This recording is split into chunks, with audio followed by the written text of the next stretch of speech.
Bonsoir, mon nom est Anne-Marie Jean, je suis directrice générale de Culture Montréal. Montreal's demographics being what they are, artistic and cultural diversity is one of the things, along with heritage, linguistic context, and artistic avant-gardisme, that make Montreal unique as a cultural metropolis. Therefore, this diversity must be sustained with the greatest of conviction. Nevertheless, we believe that there is more to cultural diversity than a simple branding opportunity for Montreal. Artistic and cultural diversity is also the right for all citizens, artists and non-artists, to express and recognize themselves in some way with a common culture. We believe that artistic diversity is also about universal access to culture, about community growth and social integration. Working towards more artistic diversity does not and should not only serve professional artists, even if a lot of work has yet to be achieved in that matter. I was asked to evaluate whether or not Montreal's cultural diversity is well represented in mainstream presenters' programming, and to evaluate if existing cultural activities stimulate the cultural participation of all citizens. Is Montreal offering creations from our cultural diversity? My answer is definitely yes. We have seen in the last 2 decades many events and artists become musts in Montreal cultural scene. Nuit d'Afrique, Vue d'Afrique, Festival du Monde Arabe, Musique Multi-Montréal, Festival Accès Asie, all small events that grew bigger to become parts of Montreal's mainstream. As for artists, we don't need to think very long to come up with a very long list of names that speak for themselves. On a smaller scale, presenters and producers welcome voices from diversity in theater, dance, performance. Just think of Montreal Arts Interculturel's dedication to intercultural contemporary creators. L'Espace Georges-Émile Lapalme of the Place des Arts becoming a showroom for diversity creations. Le Théâtre d'Aujourd'hui programming Bachir Lazare in 2008. Though more opportunities must still be created in order to sustain immigration-related artists and talent, you will agree with me that Montreal's reputation of artistic diversity is well-deserved. Now, does offering artistic diversity on a relatively large scale guarantee cultural participation of all citizens?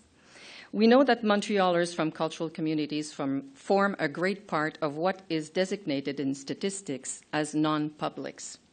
But to really understand the complex relationship between those non-participants and all forms of art and culture in our society, one has to look beyond statistics.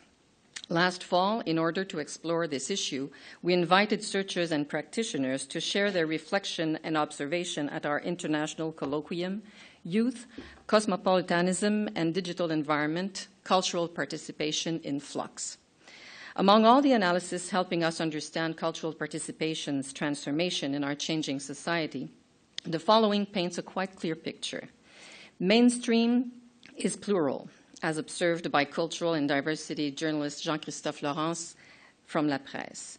Many cultural communities, Haitian Latin Americans, for example, have built their own mainstream in Montreal, presenting as private producers and with humble means their own stars in venues that are not necessarily part of your regular art circuit.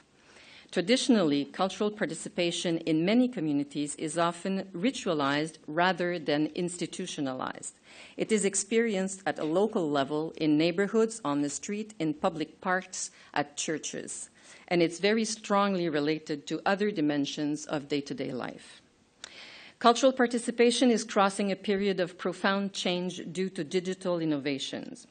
Young and not so young people are culturally active on new platforms, choosing from a worldwide cultural offer through the net, forming communities of interest that become new cultural references and roots for cultural identity, being more and more active in creation rather than being an audience, doing so transforming the traditional relation between professional and amateur.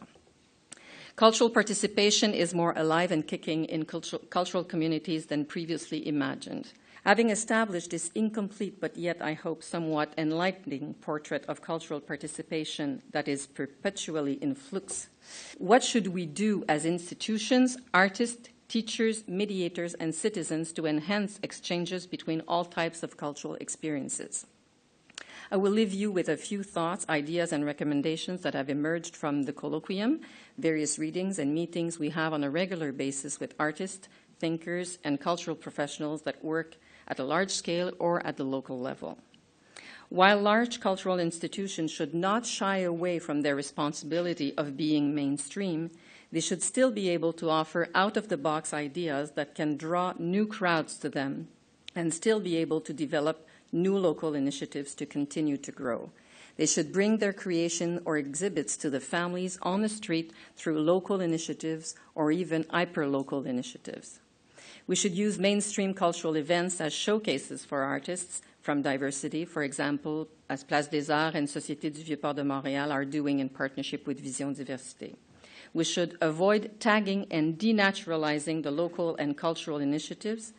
Moving Cultural Communities Festival to a single space and time in Parc Jean Drapeau may be a good idea to solve security issues, but citizens from those communities have certainly lost something important in the process. We should work together in an intercultural perspective, sharing how-tos and advertising channels to have a better presence and reach a bigger audience. And finally, we should do all of this while not trying to transform all cultural manifestations into commercial products or mediation opportunities. We have to privilege the experience and the relationship.